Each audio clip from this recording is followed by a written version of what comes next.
Hello everybody. Dissent at 70.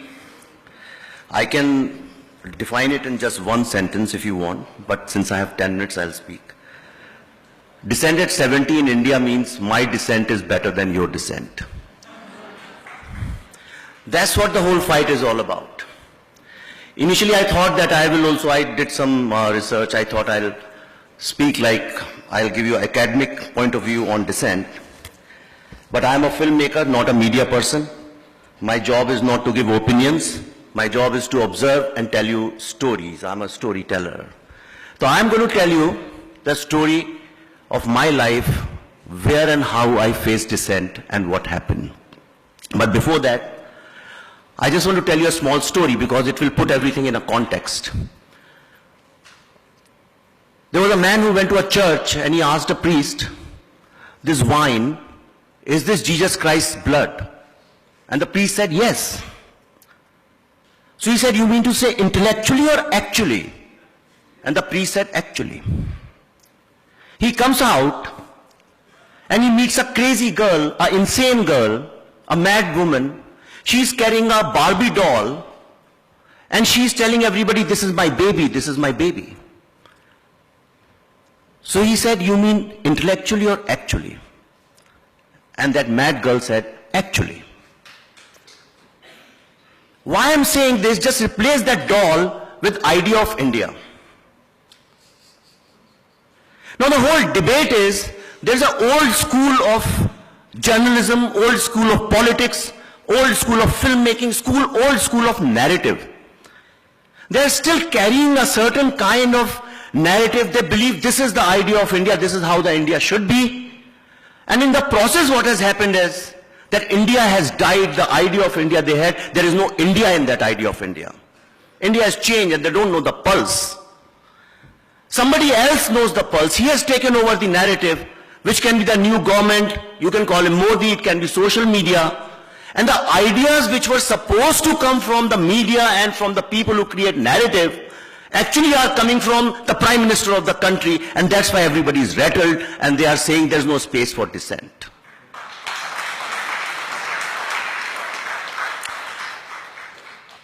I spent most of my time in advertising, then in filmmaking, so I was mostly in a capitalist world. But I'll tell you how the whole thing began. When I was studying in Bhopal, in Bhopal University, there was the principal of our college. We saw him very often opening the doors of education minister's car, making him sit first and always standing, giving him a glass of water. We thought that this guy is succumbing to the establishment, and we took out a rally and we protested against him. And that day, since I led that protest, that day everybody called me, the principal called me and he said, I'm suspending you for a few days because you are a Naxal. That day I become a Naxal. Cut to, I'll talk in a film jargon, cut to, a few years ago in 2014, early 14 or I think 2013, late 13, when Narendra Modi's nomination was confirmed that he is going to contest this election. A lot of creative people, mostly from the film industry, led by the first name, a letter came which said that a fascist government is going to come, a fascist leader is contesting elections, and it is the responsibility of the creative world and the intellectuals of this country to stop him from becoming the Prime Minister. All of you know about that letter. When it reached me through the association, I said this narrative has been there for a long time. These people are the beneficiaries of a certain nexus. So therefore this is the establishment. That narrative was the establishment. And I was the first person who refused to sign that letter. A channel which Barkha runs, NDTV, they invited me on a 9 o'clock show. Sorry, I'm taking names because then only you'll understand what I'm trying to say. I'm not here to criticize anybody. There was Nandita Das, there was Anand Patwardhan, there was Ali Padamsee and one or two more people who are well-known people for 10, 20 years, they have been talking against Modi, against RSS and all these people, and I had nothing to do with politics. I was the only person who had refused to sign that. Everybody else had signed that letter. And I was very new to this panel discussion on TV. When everybody started attacking me, somewhere as a reflex, I told Barfa, why are you guys behaving like an intellectual mafia?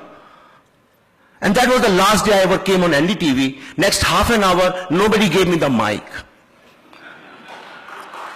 Few years later, recently last year, when the Kanhaiya episode happened, I'm not bragging, but I'm just telling you, in our house we don't have cable TV and we don't subscribe to newspaper. That's why you're very happy people. That's why I believe that India is a happy country. I saw same Barkha Dutt screaming that the space of dissent is shrinking. I said, wow, brilliant. That's why I'm trying to say my dissent is better than your dissent. At that time I was dissenting, though it appeared as if I was with the government, but actually I was taking a stand which was against the establishment, and since that day my job opportunities within the film industry have shrunk. All of you know about it. And for the first time, somebody on social media that day called me Internet Hindu. So from Naxal, that day I became an Internet Hindu. Then there was intolerance, debate and award wapsi, all these things happened. Anupam Kher called me, he said, I'm taking out a march, would you want to come? I said, no, I don't want to get involved in politics. But next day I saw on TV, so-called poet and author, writer, Mr. Ashok Bajpai was leading a campaign called Award Wapsi.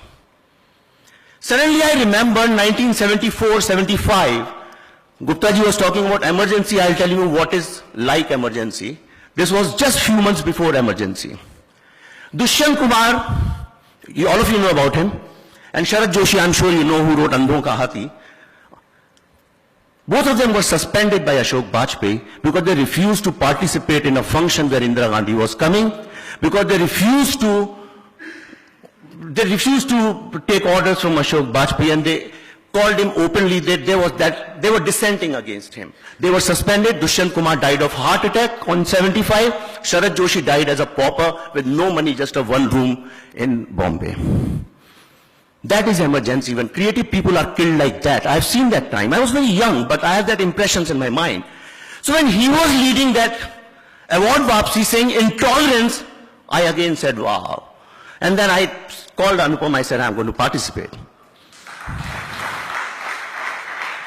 And that day everybody started calling me Sanghi. So I became a Sanghi. Then I made a film called Buddha in a Traffic Jam. All of you know about it, so I won't get into details of it. You know how it was. JNU decided not to show it. The Dean of Cinema Studies refused to show the movie. And this was when Kanhaiya episode was taking place, and all the top journalists of this country, sir, I'm just telling you about the emergency-like situation. All the top journalists of the country were screaming. They were screaming that the space for dissent is shrinking. That time a very important movie came in this country, not because it was mine, the first movie ever which said that there is a possibility that there's a nexus between the intelligentsia, media, NGOs and Naxals, and it's a truth that there is a nexus. Not even one journalist stood up and supported the film. Forget the film, nobody said, I stand with your dissent. I respect your dissent, and I will report exactly what's happening with you. Rupa ji knows my shoulder was broken, my car was broken in Jadavpur University. I tweeted help. You know who came for help? The common students of India. Not one journalist. And since that day, wherever I go, I ask these small young girls and boys, the so-called the vernacular journalists of India, you know what they tell me, and this is a very sad commentary, and it really pains me a lot. Wherever I go, they say, sir, we work so hard. Day and night we are working, we hardly earn any money. Why are we called media traders? Why are we called prostitutes? It's not our fault. I'll tell you why it is happening. If you want to understand how the role of media, now I have seen in last 1 year, media people, the journalists, especially the eminent and senior journalists, always in conferences they are justifying themselves. What is happening with them? How Twitter is treating them.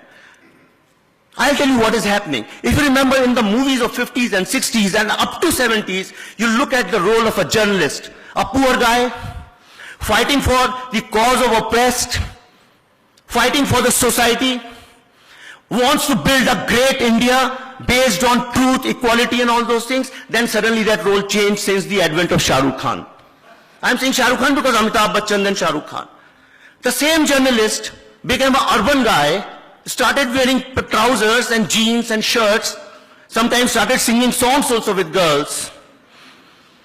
And he wasn't concerned about national cause, the cause for a common citizen. He became localite. He started fighting for a person rather than the society.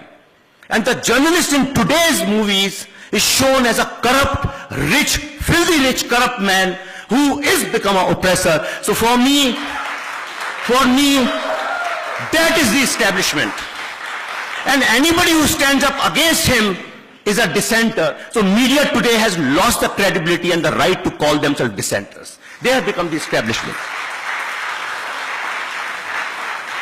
Why is it? I'll tell you a very subtle thing you have to understand. Our most watched movie in this country is PK. Most loved because most people have seen. No movie can be most watched if people don't relate with it and relate with the characters. Look at the irony of that movie. Look at the irony of our society and the state of media in this country today. In that movie, the journalist, all she wants is a great story and TRPs. An alien has to come and tell her and change her heart and convince her why it is important to look for the interest of a common man. That is the in-depth analysis of that movie. Last thing I just want to say, this identity crisis, this credibility issue is coming because media has become very aware of itself. When a filmmaker or an artist starts thinking that what I'm going to write, what I'm going to create, what impact it's going to have within my fraternity, what people are going to say about it, that day he loses the objectivity of the whole issue. That's what media is doing. पर जैसे कहते हैं भगवान जब एक दरवाजा बंद करता है तो दूसरा खोलता है. Times have changed. You have to live. Mohandas Pai was giving me some brilliant statistics today of artificial intelligence and all. I think in modern times, in these times, media is the establishment, is part of a nexus, and the social media is the new dissenter. The common citizen is the new dissenter, and which is why media is spending 90% of its time criticizing Twitter and defending their own position. So now the responsibility is on you guys. Thank you.